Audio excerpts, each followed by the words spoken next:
Da Vinci robotic system அப்படிங்கிறது பல வருஷமாக கிட்டத்தட்ட ஒரு 16 வருஷமாக robotic இருதய அறுவை சிகிச்சை மற்றும் உடம்புல இருக்க உறுப்புகள் அறுவை சிகிச்சைக்கு பயன்படுத்திக்கிட்டு இருக்காங்க. இப்போ கேஜி ஹாஸ்பிட்டலில் நம்ம புதுசாக என்ன பண்ணியிருக்கோம் அப்படின்னம்னா இந்த டாவின்சி robotic சிஸ்டமை வந்து இருதய அறுவை சிகிச்சைக்கு பயன்படுத்த ஆரம்பிச்சிருக்கோம். இருதய அறுவை சிகிச்சை அப்படிங்கிறது ஜென்ரலாக நம்ம மார்பு எலும்பை ஓப்பன் பண்ணி சென்டரில் கட் பண்ணி ஓப்பன் பண்ணி அது வழியாக தான் நம்ம ஆப்ரேஷன் பண்ணுறோம். அந்த மார்பு எலும்பை கட் பண்ணாமல் விலா எலும்புகளுக்கு இடையில் ஆப்ரேஷன் பண்ணுறது சிறுதுளை அறுவை சிகிச்சை அப்படின்னு சொல்லுவோம். அந்த சிறுதுளை அறுவை சிகிச்சை வந்து ரொபாட்டிக் உதவியோடு இப்போதைக்கு செய்ய முடியும். அது வந்து இந்த டாவின்சி robotic சிஸ்டம் வந்து நம்ம கேஜி ஹாஸ்பிட்டலில் இன்ஸ்டால் பண்ணியிருக்கோம்.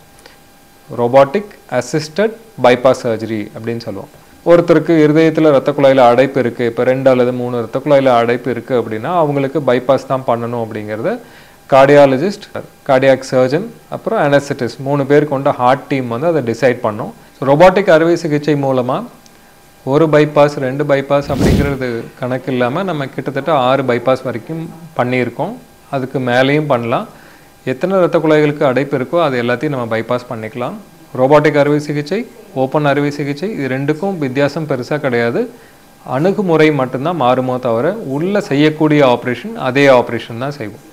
அதாவது பைபாஸ் அறுவை சிகிச்சை செய்யணும் அப்படின்னம்னா 3 பைபாஸ் பண்ணணும், இல்லை 4 பைபாஸ் பண்ணணும், எதுவாக இருந்தாலும் சரி ஓப்பனில் பண்ணுற என்ன ஆப்ரேஷன் பண்ணுறோமோ அதே இதுதான் ரொபாட்டிக் அறுவை சிகிச்சையிலும் செய்வோம். ஆனால் அது செய்யக்கூடிய அணுகுமுறை வந்து இடது பக்கம் மார்பிலேருந்து பண்ணுறனால சின்ன தொலை போட்டு அது வழியாகவே கேமரா வச்சு ரொபாட்டிக் ஆர்ம்ஸை என்கேஜ் பண்ணி பண்ணுறதுனால நம்மளுக்கு வலி கம்மியாக இருக்கும், தழும்பு இல்லாமல் இருக்கும், நம்மளால் சீக்கிரமாக இயல்பு நிலைக்கு திரும்ப முடியும்.